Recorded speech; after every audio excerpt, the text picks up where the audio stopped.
The National Weather Service in Fort Worth has issued a severe thunderstorm warning for southwestern Robertson County and central Texas, central Milam County and central Texas, until 9:30 p.m. Central Daylight Time. At 8:31 p.m. Central Daylight Time, a severe thunderstorm was located near Cameron, moving east at 20 miles per hour. Hazard, 60 miles per hour wind gusts and $half size hail. Source, radar indicated. Impact, hail damage to vehicles is expected. Expect wind damage to roofs, siding, and trees.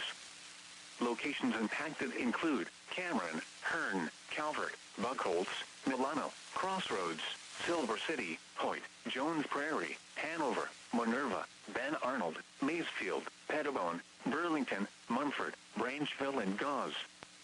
A tornado watch remains in effect until 1 a.m. Central Daylight Time for Central Texas. For your protection, get inside a sturdy structure and stay away from windows. Continuous cloud-to-ground lightning is occurring with this storm.